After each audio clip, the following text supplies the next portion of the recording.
Yeah, I make games, and I'm your host, Miziziziz, with co-hosts Breogan Hackett and Adam Pype.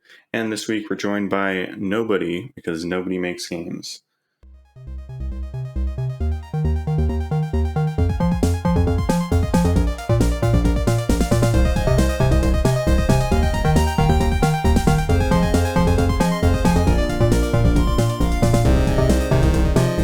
This episode is brought to you by Black Lives Matter and Trans Rights Are Human Rights. If you'd like to sponsor an episode, hit me up on Twitter.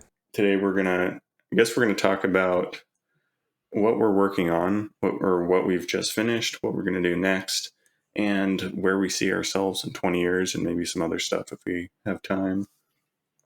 So I guess, Adam, you want to start? What are you currently working on?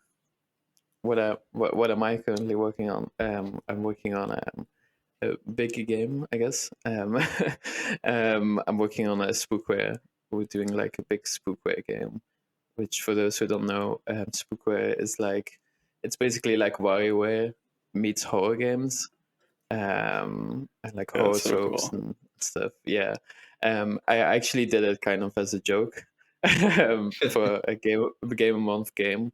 And then it kind of took off, and then DreadXP, who do like the DreadX collections, they said like, hey, can you do like a bigger version of this for DreadX collection? And so that's what I did. And then they were like, we really like this. Do you want to make an even bigger version? And that's what I'm doing now. So it's kind of like spookware, WarioWare, but with like hundreds of micro games. We're hoping, and some story stuff as well. But yeah, it's really fun. We just finished like the first like part of it, I suppose. Like the intro stuff of the game, which is nice. And now we're going on to like the first part of real content, I suppose. But it's exciting. We're kind of doing like we're trying to like stay away a bit from the WarioWare stuff and making it more its own thing, because we don't want to feel like we're just doing WarioWare, you know. So we're doing like story bits. We're kind of doing like an RPG thing, which is exciting. But yeah, I think it's a lot of work as well. Yeah. So I saw the playthrough Alpha Beta Gamer did. It looked like a lot of fun. Oh yeah, the original one. Oh, that was the original. Okay, I was like, this is pretty short. Yeah, that was the original. Okay. Yeah, it's really short. It's like 10 minutes. Yeah, it's the original is... I was just going to say, it's really cool that DreadX are actually like paying horror game developers. Yeah, very a few people who do that. Yeah, for sure. They're really doing cool stuff. And also like the DreadX collections, they're really cool. And like the fact that they're paying people, but also just like the collections themselves are really cool. And I feel like because they're doing like 4 games now, like 4 games they're publishing. Yeah. They're juggling a lot of stuff. They're juggling, yeah, but it's cool, and I've seen some stuff of the other games, and it looks really cool. And also the new DreadX collection is coming out, like now-ish, so that's exciting as well. So if you're listening to this, play DreadX collection, The Hunt. How are you like coming up with ideas for the little mini games and stuff? Like, have you just watched so many horror movies that you just know all the tropes and are able to like come up with stuff? Yeah, it's mostly based on like tropes. I feel like there are so many horror tropes you can do like little micro games on. But I'm actually trying to think more of like gameplay first. Like, I need like a micro game where you're like doing like this motion with the arrow keys or something, and then what could that work with, you know? So because otherwise I end up making like a lot of micro games that are just different variations of press left and right really fast, you know. Yeah, you kind of actually have to think about what the player is doing that's different to the last one. Yeah, exactly. And so we want to keep it interesting. And so the start of the game is just like the classic 4-directional micro games, but we actually want to switch that up later through the game. with like different like gimmicks, like rhythm-based microgames or like Yeah. 3D microgames and stuff, and that will kind of also help me to come up with new ideas, because if I don't think I could do like hundreds of variations on it's just four directional microgames. Yeah. I have a question. Can you just play WarioWare DIY for the Nintendo DS and claim you're working? Doing research.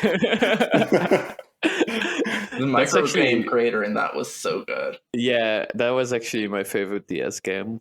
Like, I think maybe in the future I'd want to do like WarioWare do it yourself too, like Spookware do it yourself.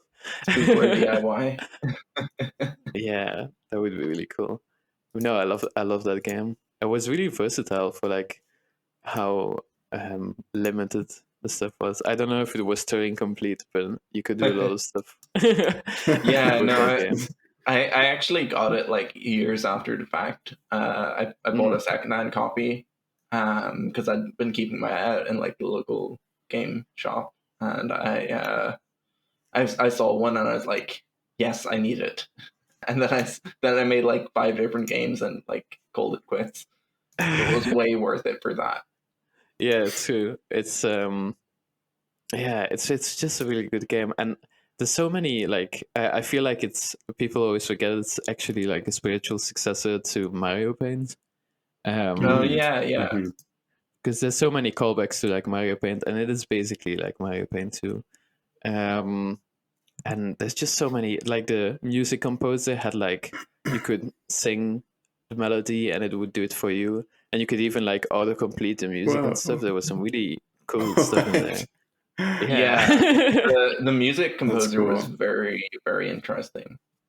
Yeah, it was really powerful, and I really loved the like the tutorials for the coding stuff. There was like a sumo den or something, like a kung fu den, where you could like learn all of the coding stuff. And and they had you like complete projects for them and stuff, right? Yeah, too. And there were like hundreds of tutorials and stuff, and they got like really in depth, but they were all like really fun. And I think I did all of them, and I was like, oh, I feel like such a hacker now. It's really good. Could you share the things you made on it? Like with other people? Oh, actually, yeah, you could kind of, but not really. That was, I think, the lamest part of the game is it had online functionality, but it was really limited. Like you had to submit to like a contest, and then the 10 best winners or something you could download. Dumb. Yeah. But all of it is no longer online, which is a shame as well. They should make a new one for the Switch, 100%. Yeah, they should. I really want them to make. But they should. Yeah, I want them to make a new WarioWare, but like not too soon. Like maybe after Spookware. Yeah. you want to get that Spookware Switch port first, right? Be the first WarioWare game on Switch. Yeah, and then they can do the real WarioWare, but not too soon. Like after 1 million copies, then they can do it. Yeah. And what have you guys been working on? So I'll go next, will I? Yeah. So what I've been working on is a 3D platformer, which is becoming more and more my thing. But I've been working on finishing a 3D platformer that I hid in the Haunted PS1 demo disc, where you play as one of our Haunted PS1 mascots, Scully, and the idea is that game, right? The idea is that it's Scully's nightmare. So Scully is like this horror game mascot, like cheesy 90s advertisers idea of cool. And my idea was to make his nightmare be like a cutesy 3D platformer where like everything is perfect. So I did a bunch of work on that and got music from Nathan Hanover, who's really talented, and some 3D models for characters and environment props from Cyrides, who's a member of the Haunted PS1 Discord, and had a game called Ghastly Goodies on the demo disc. But yeah, I didn't get everything I wanted into the demo disc release, and I wanted to release a standalone version anyway, so I'm hoping that by the end of this week I have basically everything finished for that. I basically spent all of last week trying to fix my moving platforms, which were sending you flying off into space. And now I have almost every edge case fixed on that, and they rarely send you flying, and if they do, they send you flying much less. Nathan Hanover, is that Nathan Hanover Symphonic Orchestra on YouTube? Yeah, that's him. Okay. You can find him on Twitter and stuff. He's I think really I was talented. I think I was subscribed to him on YouTube for like 6 years or something. Oh wow. Yeah. Yeah, it's funny, like all the time I get like musicians reaching out to me asking if they can like if I have work for them basically. And I'm never looking to pay musicians to work with me or on anything. And they're always like, "Oh, do you have any work?" basically. And because I'm an indie developer who isn't really making that much money off of games, I never can say yes. And I also have a personal rule that I don't work with people I don't already know. So I was just like, follow me, I'll follow you, because his work was really good. So I was like, I'm definitely going to follow him back when Nathan reached out to me. And eventually, like, I realized I was working on this project for the demo disc, and he made music for Cyride's game, Ghastly Goodies. And he was coming into the secret demo disc planning channel on the Discord, and I said I'd reach out to him because I know he'd done some music that I thought would be kind of fitting for the game, and he did a bunch of really quality work, and I was absolutely shocked by how well he handled working on this project, and I'm hoping possibly I'll work with him again in the future, and if not, I'm definitely going to be like, everyone else should work with him. Hire him. Nice. Yeah, and so yeah, I made the platformer game, and now I'm finishing it. What I'm working on this week is I'm adding challenge areas. So one of them is going to be like the Mario 64 slide challenges. Except because the core like gameplay gimmick of the game is that you can throw Scully's skull off his head and roll around in like a roller ball game style thing. That's fun. And so you're going to have to roll down the slide and like beat a time trial basically. And then there's going to be like ones where you have to aim at stuff with the head, or I'm going to make a bunch of I'm going to make a bunch of little challenges this week. Right. Are you like taking inspiration from other 3D platformers for like coming up with side stuff, or are you just kind of rolling everything yourself? Yeah, I'm sort of like, for like a lot of the graphics inspiration, I looked at how Spyro had handled things, because that's like the graphical the highest graphical fidelity platformer on the PlayStation 1. And so I said, like, for how my geometry should look and texture work and stuff, I took a bit of reference from that.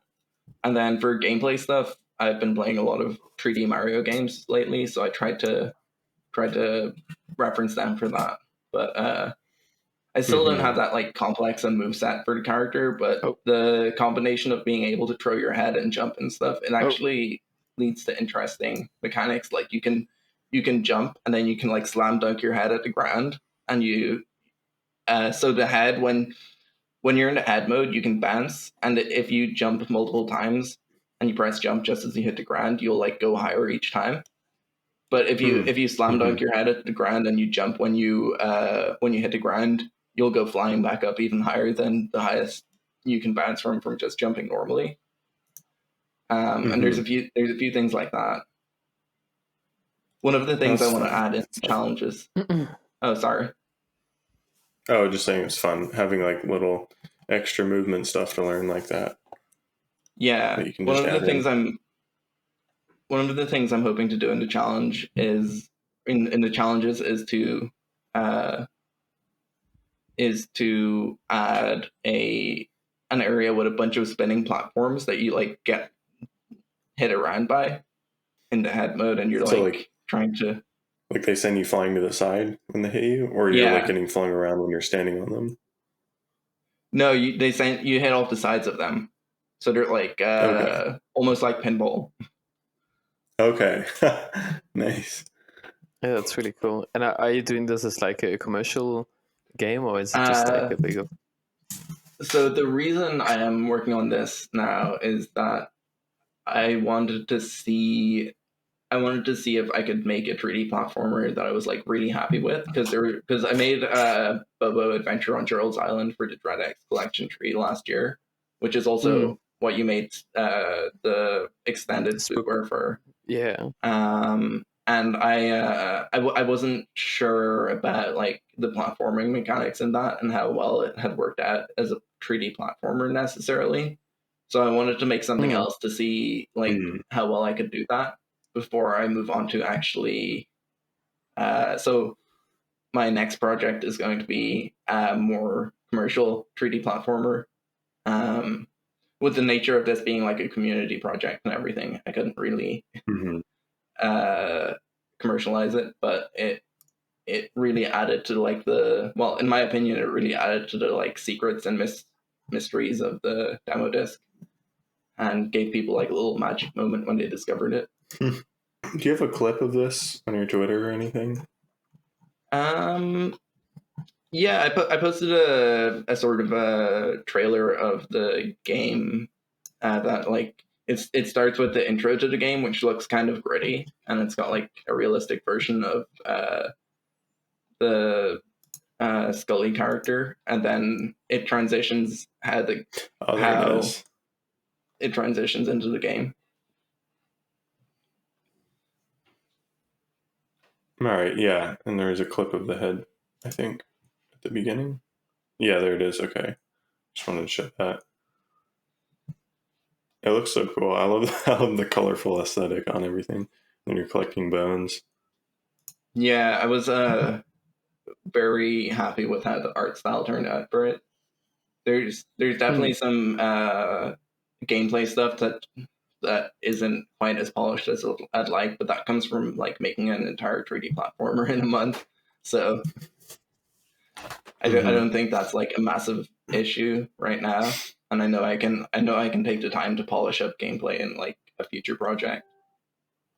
Do you think you're going to sell the character controller when it's done? So actually that's an interesting thing. Right now I'm working with Unity's character controller component, which I have a lot of issues with. And it's heavily integrated into my open source character controller project, which is called the First Person, which is an inaccurate name now. But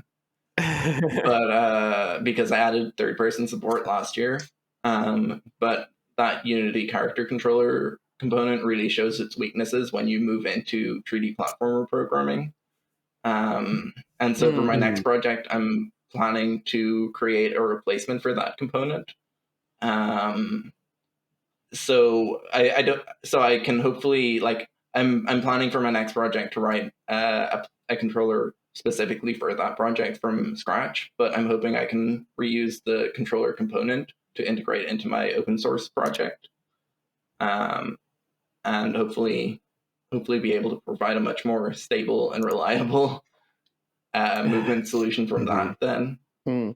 Yeah, I'm always like super confused in Unity with character controls and stuff, because I've never like the built-in like character controller component. It always, I feel like it never works for anything, you know, like the grounded check or something is like never consistent, and it moves like really weirdly. I've just I'm just using like just standard widget body for like spookware, and just keeping it very simple. But like, to be fair, they don't have to jump or anything. Yeah. So I'm just like keeping it like simple and stupid. might like help me out. Yeah, well, you only build as much as you need. Yeah, I exactly. I swear I've spent more time wrestling with that character controller component in my character controller project than I actually have building the logic for movement. Like doing all of the like stuff for calculating how you slide on slopes and stuff and how you move on slopes. That took way less time than working out why this component was causing it so doors that you should be able to walk under were catching you, which is a side effect of the way they handle collision, which basically adds an extra big collider around you that sometimes collides with stuff and sometimes doesn't. And it really frustrates me. Oh, Adam, you disconnected for a second. Did you hear that? Yeah, I don't know why. I don't know what's up with my internet. Maybe I should like stop all my illegal downloads. Hold on. I can't believe you're illegally downloading Unity. Oh my god, no. I remember when people would do that with the pro version. And you'd see it in tutorials and people would be like, whoa, you bought the pro version of Unity? And they'd be like, nah, I just torrented it. Let's see, do you have, or Breogan, your GitHub, the open source thing you mentioned, is it called the first person? Yeah, I can send you a link to it here. Yeah, it's what I've used for my last 2 3D platformers, and like originally it was designed for first person movement, so the third person is kind of a hack right now, and I want to build something before I like commit to a proper third person thing. I want to build something for my next platformer project that actually serves that purpose much better, so I can know what needs backporting into the first person. So it's going to be like a big research and development effort, but also dedicated towards actually making a game for a change, which might actually be profitable, maybe. Who knows? So, Miz, what are you working on? Yeah, Miz, what are you working on? Tell us. My biopunk RPG first-person shooter where you rip out people's organs and put them in your own body. And I'm at this point where it's like, I've almost finished the first area of the game. There's going to be 3 areas. So I'm a third of the way finished with the game. But I guess I could say I'm a lot more, because I had to write all these basic systems that are in the first area of the game that are also going to be in the next areas, like the journal and the quest system and the NPCs and the the player controller and all that stuff. So now it's just like I just got to make art and like code the logic for the new enemy types in the other areas, and like actual content now. You're probably like closer to halfway through because you have to implement all of the like basic systems. Yeah. But yeah, content wise, it's like almost a third. What I've been working on now is my main to do for this area is I just need to like add more graphic assets in to make it look a little more, I don't know, lived in some places. And then I also have to do a bunch of performance stuff, which is going to be a chore. I've been working on that quite a bit. Like, it's so annoying with like large open worlds. Kind of, you have to do so much to improve performance because there's just so much like stuff walking around at all times. And I'm just like, I saw your tweet of like trying to optimize the enemies deactivating, whatever.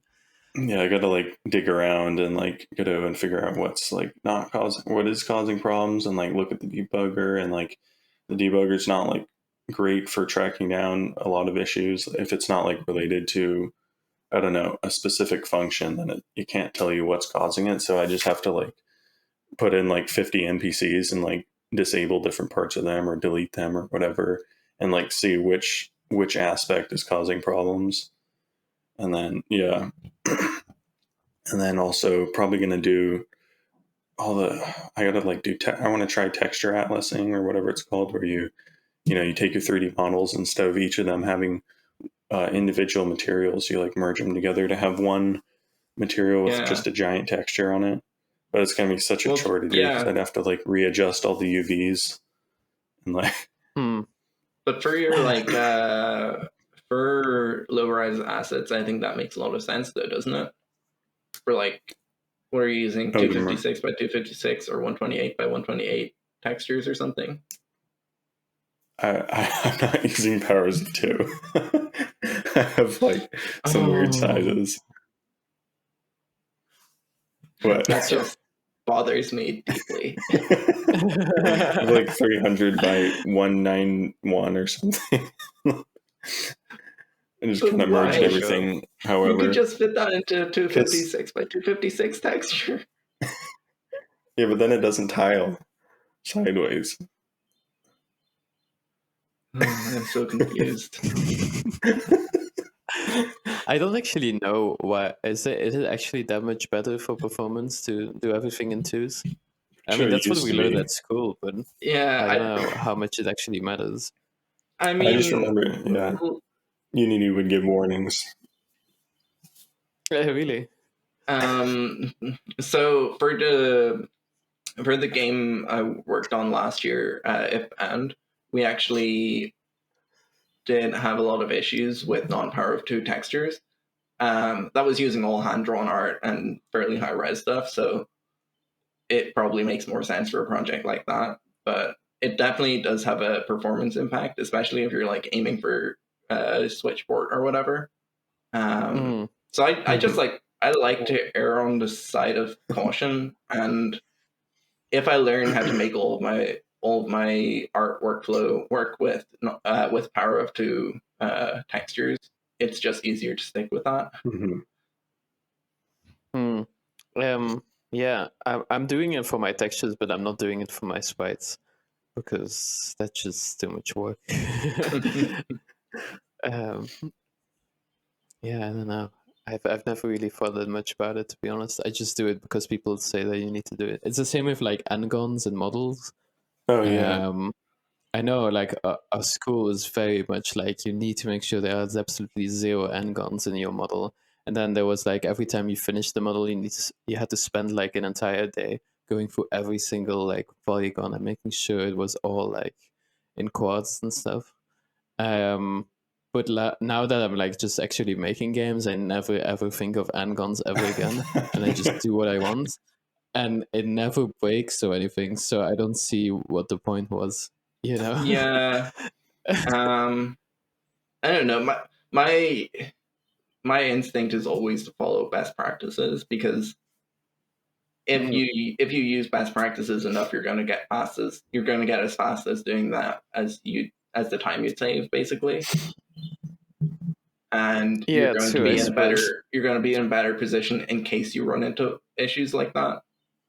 Like, yeah, true. You're never going to run into issues with n-gons in your models if you never put n-gons in your models, and you're never going to run into issues with like video memory issues with textures if you make all of your textures on power of 2. Yeah, maybe. I always do best practices with code, I guess, because I'm a software developer first, but never with art. Yeah, like every distance check I do with code. Whenever I do distance checks, I always use square distance, and then just do the distance multiplied. Yeah. Same with square root calculation. But what I don't understand is like, instead of doing distance function, you're doing like the square root of whatever. But if it's so much better to do square root of whatever, then why do they just not do that in the distance function? Oh, the get distance too? Well, because they don't know what you're comparing it to. The function just returns the exact distance. But you can do get square distance, at least in Godot. Oh, really? Oh, maybe you can do that in Unity as well. But is there any like situation where you wouldn't want to do the square distance? If you want the distance to, like, I don't know, divide something by it or something, or if you want to see the distance the character's traveled, and so every frame you get the distance from its position to its last position, and then you just add that up every frame. You can't do that with the squared value. Really? Yeah, it doesn't. Okay. I feel like this is math I wouldn't understand, to be honest. Yeah, I don't know. It's just that's stuff I don't really pay attention to be honest. Like, I think I'm the opposite in code to, like, I'm the opposite to Miz, where Miz doesn't optimize the artwork but optimizes the code, and I don't really optimize my code unless I need to. Like, I've done some stuff where I'm like, yeah, this needs to be optimized, otherwise it's going to actually have a performance impact. But normally I'm just like, that'll work out fine. Yeah, it's the thing with code is like there's so much stuff you can optimize, but every time you actually look it up what the actual impact is, it's like, oh yeah, if you do this 3 million times in a frame, you're going to see a hit, and then it's like, so you should do it. But it's like, I'm never going to do 3 million waycasts in one frame, so why should I care? You know. It's just, I think it's important to be aware of that though, because like, I was thinking about like finding objects in Unity the other day, and I was thinking about how, like, if I didn't know that it had an impact, I would probably be doing it like 50 times a frame, every frame. But because I do, like finding objects. Find object or find object of type or whatever. Oh right, yeah. I do know you shouldn't do that or something, but so I don't really do it. But it's like, it's just I don't do it because I know there's like better things to like better solutions. The thing is that you can like do it you can do it once on like a single frame and it's fine, or a few times a frame and it's completely fine. And you just have to like keep in mind how many times that's going to be getting called. Yeah. Yeah, that's something. If it's going to be really bad performance, call it once at the beginning when you first load the game. That's fine. Yeah. Otherwise, if it's called every frame, then I don't know, put it on another thread or something. Yeah. I just looked it up for Godot. Powers of 2 images. If you're using GLES 3 renderer, then that has support for non-Power of 2 textures. But if you're using the old GLES 2, then Godot behind the scenes resizes the texture, so it's a Power of 2. Yeah. But I don't think you can use bitmaps if you're not using Power of 2. Who needs bitmaps anyway? Yeah, like why doesn't the engine just do, you know, like I wish like before you build or something, it goes to all the textures, it resizes them to powers of 2, and then it goes to all the models, it fixes all the endgons for you, and then it goes for all the code, and it changes all the distance to squares, and then your game is optimized there. Like why doesn't it just do all of that for you? I mean, everything when you export, I don't know if it's when you export from Blender or when you import it into the engine, but it converts all the quads to triangles. So that's probably what it's doing with Ngons too. Oh, really? So another reason why you shouldn't do it yourself. Yeah. Well, I guess if you do the Ngons yourself, then you have more control over the final shape. Because have you ever done true. In Blender when you have like a quad and it like looks like it's bent weird? Because it automatically put the triangle line. Yeah, like, and it also kind of fucks up the textures as well. Like if it's weirdly divided. So I guess that's probably the reason why they said we should do it. But to be fair, if it looks good in the game, I don't care. We're getting pretty bogged down with some technical stuff right it's now. True. Maybe we should move on. All right, let's talk about what we're going to work on next. Yeah, what are we working on next? Yeah, Adam, what's next for you? Oh, what's next for me? I think I'm pretty good for Spookware for a while. So that's like my current thing. I stopped doing Game a Month, and I kind of wish I could still do it, but I can't because I want to like not die. So yeah. Yeah, I don't know. I would say like no players online too, but I don't want to say that and then have like hundreds of people messaging me. Is that not going to be called One Player Online? One player online. Some players online. Ready Player Online. Ready Player Online. Yeah, and also I don't know. I wish I could do. In the future, I want to do more like smaller projects as well, like more artistic stuff. I don't know. It would be cool maybe to find like some way to do that consistently. I still think doing like game a month full time would be amazing. But it would be really cool if you could like properly monetize small game dev. Yeah, too. Or I could like trick the government into thinking it's good spending to give me money to do game one for a year, you know. That might work as well, to be honest. So yeah, it's I don't know. I'm not really sure. I suppose. What about you guys?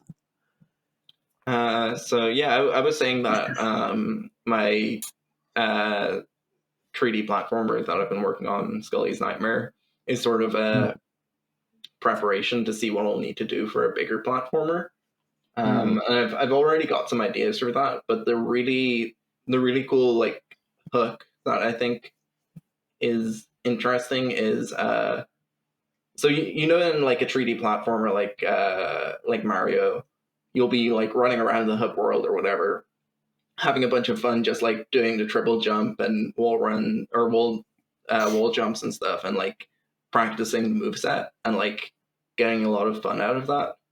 Like the amount of times I've like done to like dive and throw your cat move and land on it in Mario Odyssey just for the sake of perfecting it.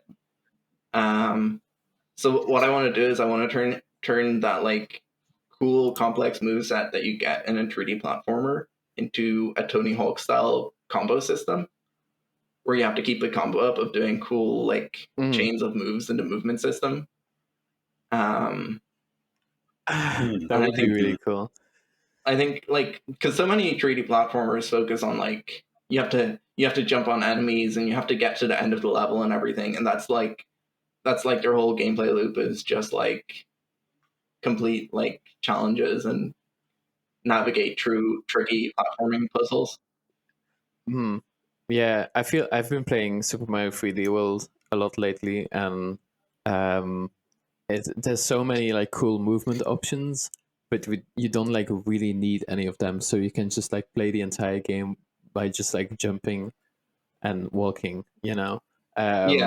But it's a shame because you can do all of these cool like spin jumps and ground pounds and long jumps and stuff, but you never need them anywhere, so it's like they're not even using them.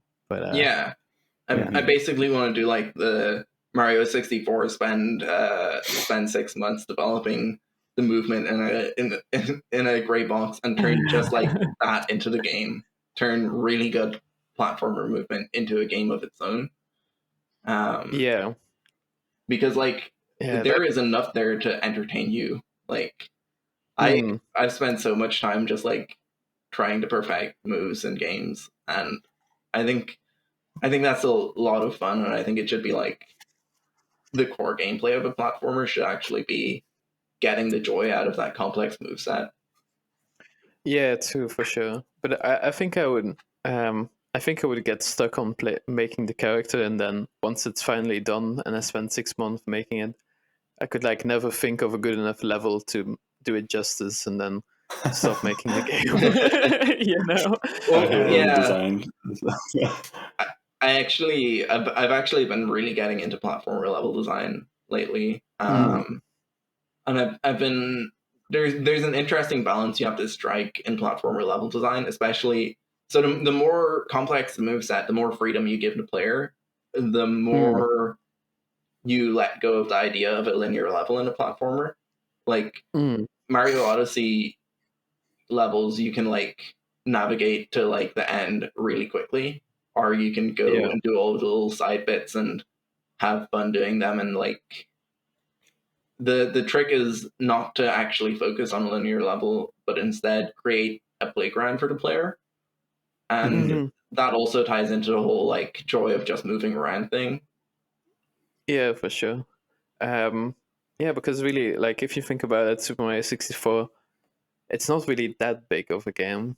Like if you really look at the levels and stuff, it's very like detailed in its level design. There's a lot of like coins that are very like specifically placed. Like if you do these jumps, you'll get to this coin, and and it really feels like the levels are kind of designed as in they were like walking around it and like adding coins to where they were landing and stuff like that. So yeah. When you When you build levels, are you doing it out of prefabs? Or you building it like as a giant mesh in Blender or something? Like, what's your process? So for my game Bobo Adventure on Gerald's Island, I designed the level with real-time CSG, which is a level design tool for Unity that lets you use a CSG workflow, which is basically you can create a block and then you can subtract another block out of that, and you can like add a block into that, and like you can BSP. Yeah, like BSP, like yeah, like a lot of older game engines had, but real-time CSG, it uses more modern techniques to create polygon-based meshes out of it. That's pretty cool. There's actually a sequel to it coming out called Chisel that looks even better, but that's still in the development process. So I've been working with real-time CSG a lot, and so for Bobo, I made my level in that first, and then I exported that once I'd finalized an area in real-time CSG, I would go into Blender and I would make the proper one with proper UV mapping, because it's kind of awkward to do proper UV mapping in real-time CSG, unfortunately. But like it provided a great base mesh, and I would like create proper geometry around it that wasn't overly triangulated. And so that was a pretty good workflow, but it was kind of exhausting because I'd built the thing already and I was just reskinning it basically. And I wasn't even like upping the detail level or anything by doing that. It wasn't like when you retopo a high poly model to low poly model or anything. It was just literally making a more optimized mesh, and it was kind of frustrating. So what I did for Scully's Nightmare was I was playing around with using my VR headset to try and like use Tilt Brush to make stuff for games. And I had this idea to mock up a level design in Tilt Brush, because I could because in that you can like scale up the mesh to like feel like the right size compared to you and everything. Oh yeah. And you can like get a really good grasp on verticality and like how geometry looks and stuff. And so what I ended up doing was I drew out like a rough idea of what I wanted the level to look like on paper, and got an idea in my head. And then I went into VR and I designed I designed the whole area, and I like drew the path of where the player would go, which really helped me plan out like verticality and like how different parts of the level interacted. I drew like the key path in one color and then like side paths in other colors, and I think that really helped. And then I went into Blender and I started modeling it. And I realized... And did you import like Tilt Brush stuff into Blender as like weapons, or? Yeah. So you can export it as an FBX from Tilt Brush.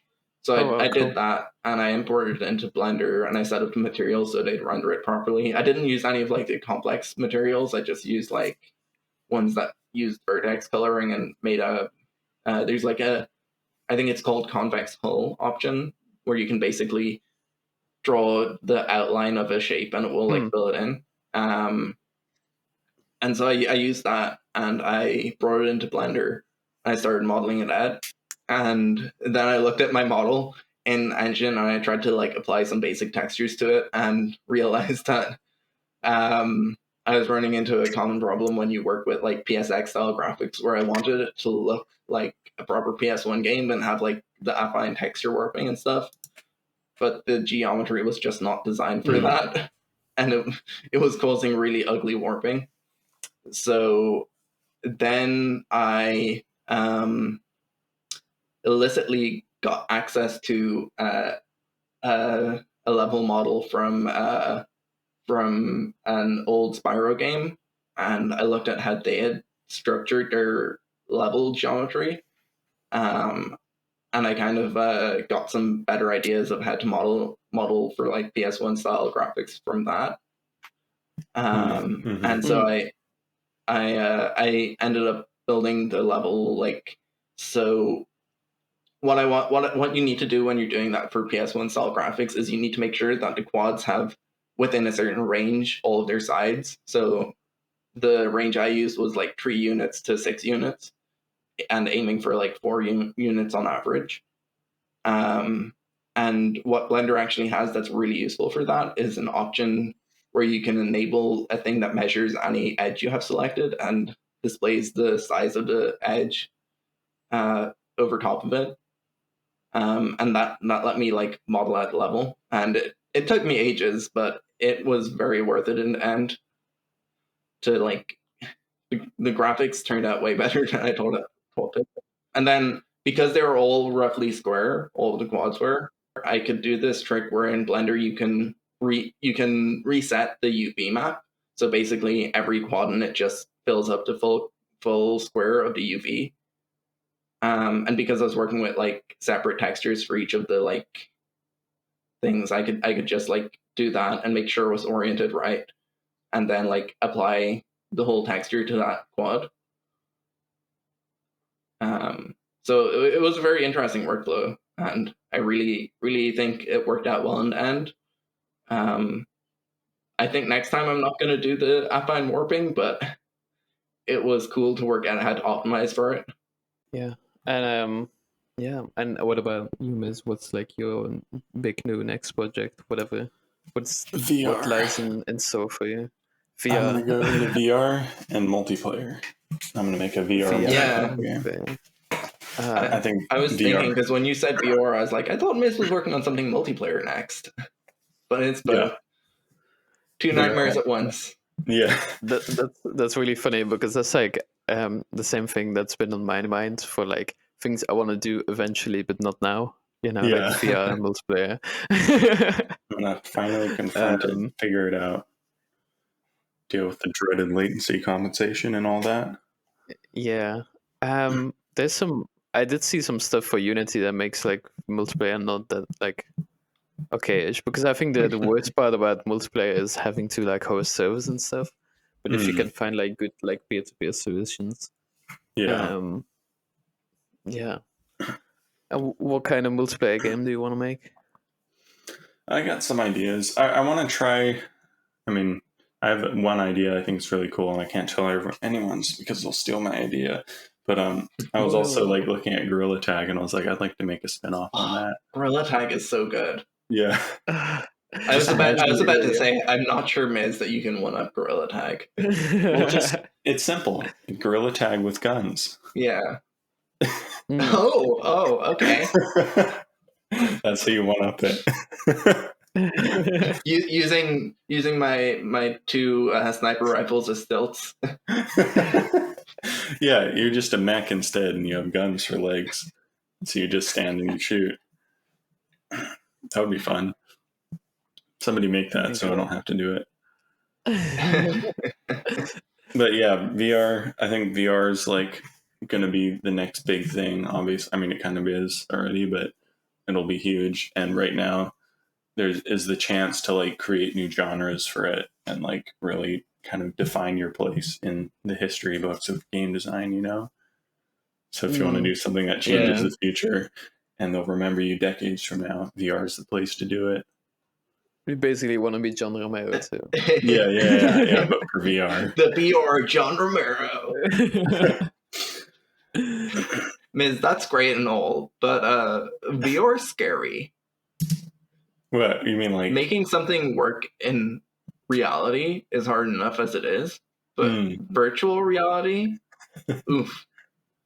It's like a whole other layer of the reality. I mean, it is quite dystopian too. Just the whole strap a thing on your face, and then you're in your room having fun, not interacting with the real world. Definitely very every dystopian. time I'm like doing VR and like my brother enters the room, he's like, "Oh, I'm sorry, I forgot this was the future. I'll leave you." One time I was I played some VR chat lately, and one time I was like messing around sitting on the ground making my model crawl along. and I was like half lying, half sitting on the ground, and my dad walked in and told me that I was using too much internet and that he couldn't stream his TV. VR. Oh yeah. One thing that's cool about it though is how easy it is for other people to get into. like who don't normally play games. Like I showed it to my dad. He was like, "This is so cool," and he was like playing Beat Saber and stuff. And he's like never played video games, and like every time I've like showed him like as a kid, he just couldn't figure them out. But like this, he was just able to pick up instantly and like have fun with it. And was like, "Oh, that's so cool," you know? Like, yeah, it's just so easy to introduce to people. I showed my dad like Google Earth in VR, and like he's so obsessed with it. It's like he wants to like, oh, can I use your VR? I can use this like for my colleagues to show them where to go. You know, it's like no, that's not going to be useful then. Yeah, that's like my older brother is also really into VR. He tried like my Oculus Rift, and he like I think about a year later he had one himself. And so for his son's birthday, like the year before last, they had all the kids play Beat Saber for like an hour, and every one of those like 7-8 year olds was able to just like grasp Beat Saber straight away. Yeah, it's also an interesting thought I was having was how every time like a new tech comes out for making games, all of the first games that are on it, like the first generation of games, are just clones of games from previous generations. Like if you look at computers in like the 60s and 70s, all the first game, all the games on them were pretty much just D&D clones because that's all anybody knew. And that was like, you can take D&D and you can put it on a computer and then you can play it by yourself. That's so cool. This is like the pinnacle of gaming. And then with VR, you see that it's all first-person shooters. It's like you take a first-person shooter, but you're actually there and you can pick up guns with your hands. This is the pinnacle of gaming, you know? Like, and it's like, but there's so much more you can do with it. I think Gorilla Tag is one of the first games I've seen that truly could not be represented or played in a non-VR way. And Beat Saber, I guess, like, kind of. Beat Saber, yeah, but like you could make a rhythm game that you could play songs like that in Beat Saber, which like it does have like things that are VR specific, but it's like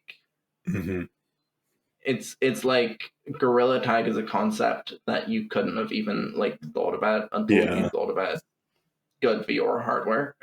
And I don't know. Yeah. I just love Gorilla Tag, and I think they're geniuses. Yeah, it's so fun. How do they monetize that? I know they got the hats in there, but I don't know. You can't buy them on the Quest. Yeah, I think it's probably just hats. I don't know. Oh yeah, but Beat Saber kind of started that whole dual wielding action rhythm game genre. I feel like that's kind of getting big on VR. That's like the first VR specific genre that I can think of. Dual wielding action. I feel like either VR is point and shoot or it's like pick up thing and top down. Yeah, you know. There's a lot of novelty to throwing physics objects in VR. Yeah, but you can still do that in like like a normal game. Yeah, flat screen game. Just a little bit more clunky. Yeah, I always think also of like the novelty stuff. Like 10 years from now, no one's going to care about that anymore. It's like what games are going to last, what kind of stuff is going to still be around in 10 years. That's like still going to be a selling point and like fun. Like, do you really think anyone's going to play Half-Life Alyx in like 20 years when VR is way better? Yeah, too. That's a good point. And I don't know. People still play the original Half-Life. Yeah, that's true. Yeah, I think they're like similarly positioned in their existence in like growing markets. Yeah, too.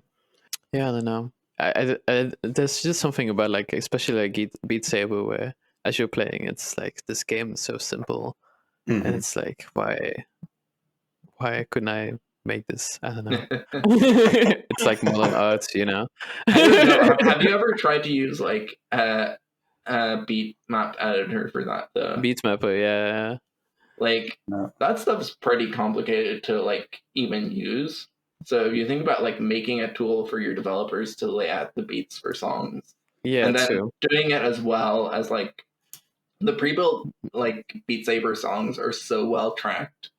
Most of the time anyway. There's some stuff that I find like annoying, but like I've played some fan tracks as well, and there's only been like one or two that I found anywhere near as like cohesive and good as the developer made ones. Really? Because I keep hearing the opposite from everyone else. Yeah, that I heard that. I don't know. the fan made levels are really good, but the built-in ones are actually really fucking boring. I think the fan made ones are like probably good if you've played 200 hours of Beat Saber, you know.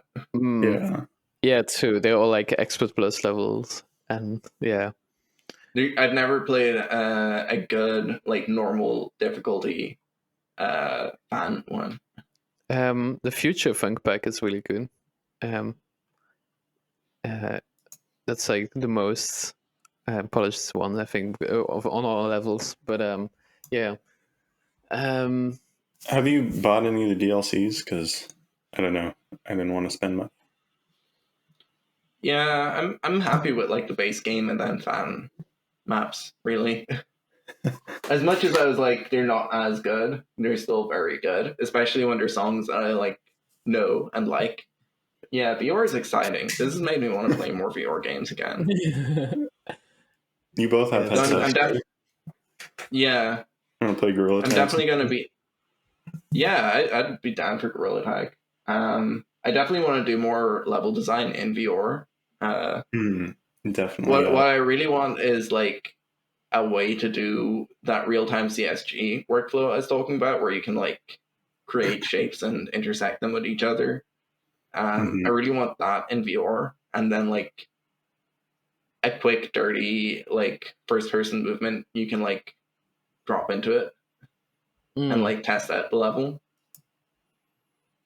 and then like be able to export like a really nice white box for a level, because you get such a better understanding of the 3D space when you're working in VR. And I think like the level design in Scully's Nightmare really benefited from that in a lot of ways. Would you maybe think about making a custom level design tool for VR? Like, I don't know, make it in Unity and then you can like export the levels you build in VR. I want someone else to make one for me. I don't want to have to do that. That's awkward. It's work. You could sell it for tons of money, though. Someone else could sell it to me for tons of money. Okay, anyone listening, make a VR level editor tool. And sell it specifically just to me. Yeah. Scully's level editing tool for Breogan Hackett. It's the title. Alright. Should we wrap up maybe? Or do we want to talk about the last? Where do we see ourselves in 20 years, or we got to go? We've already been there for like an hour. But I'm cool with whatever. Yeah, I can answer where I see myself. I can answer where I see myself in 20 years pretty quickly. In the virtual reality, sucked in, living in it. I don't need haptic feedback because my mental brain has been transferred into computers. Yeah. And I'm stored on the blockchain. Oh my god. And I use up 10 times more energy than I need to. Yeah. NFT, more like NFMe. So NFT. Oh my god. This is the hot take for the episode. Something NFT.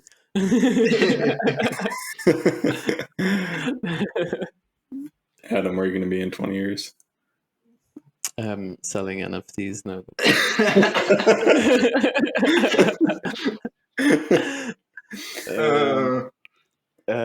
In 20 years, hopefully still alive, and I don't know, maybe getting like a lot of money for my Udemy course or something, and then just retiring. That would be nice. I don't know. What about you, Miz? Uh, I'm like, I can't imagine ever having a studio and working with other people, but I feel like it's probably going to happen. And I'll end up working with other people to make games. But then I also don't want to do that, and I want to stay in solo stuff. And I'm thinking I kind of want to get into writing. Maybe I'll write a fantasy novel or something, and then I'll be a famous author 20 years from now. And everyone will be like, "Didn't he used to make games? Yeah, he was a game developer once." Yeah, we write books. That's our new podcast name. We write books. Yeah, I think on your point of like starting a studio and stuff, I would ideally I would see myself in the position heading up game development projects, but yeah, I definitely wouldn't mind like coming up with a project that gets funding and then needs a team and then working on something else with that team afterwards. That's like the ideal like way I see myself going. Yeah, I'd love to do like a more of a co-op style thing where it's not like it's a more of a horizontally structured thing. Yeah, that's kind of what we have right now with Spookware, the company and stuff, and it's going pretty well so far. And I hope we do make like more games together after Spookware.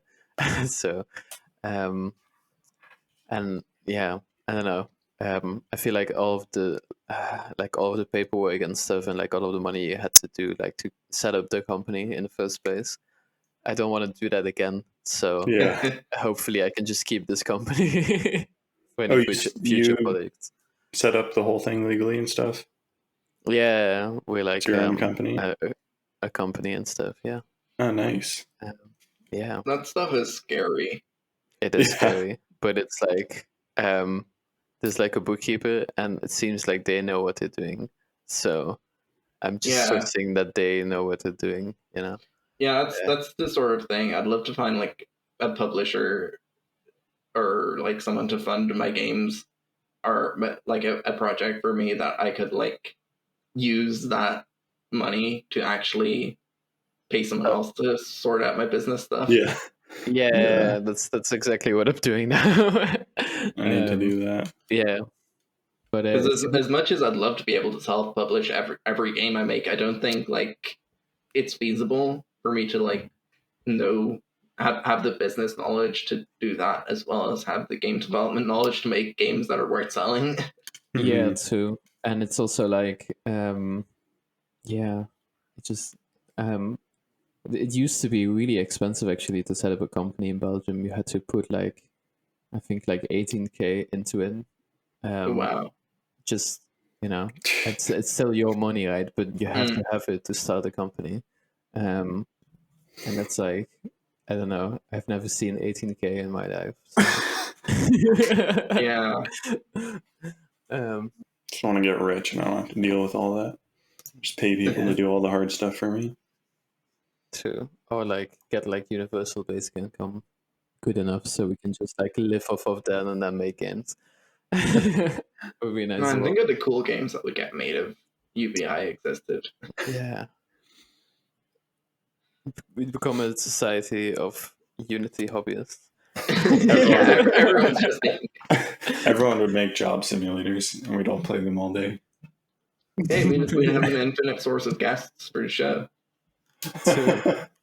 Wow, this is the long-term plan for UBI. It's more guests for the show. Go buy our games. Link in the description. If you're watching on YouTube, check out Demo Disc. Check out Rock Flesh. Check out Spookware. Yeah, get some Dread X collections. Those things are good, and like they actually pay indie horror developers, which like I don't know. I've not seen a company like be as indie friendly as I've seen Dread X be in the last year. Yeah, exactly. So like buying Dreadx collections is literally directly supporting indies. So do it. I hope they make lots of money and like it's super profitable, and then everyone starts copying them. Yeah. Yeah. I actually would love if someone like made a really easy way for indies to host micro bundles, sort of. Mm-hmm. Like we had Salman on about the and we were talking about 10mg with him, and like I think it would be really cool if that sort of project was easier to organize, because there's a lot of people who could make a game that would be worth selling as part of a bundle like that in their spare time. And I think if there was more of a market, or if there was more, if it was easier to get more of them on the market, there would be a bigger market for them. Yeah. Anyway, if anyone is listening, please make a way to easily monetize that sort of thing without having to set up companies and stuff. Yeah. Basically find a good way to avoid taxes or something. I don't know. All right. Alrighty. See y'all. Alrighty. Bye. Bye-bye. Bye.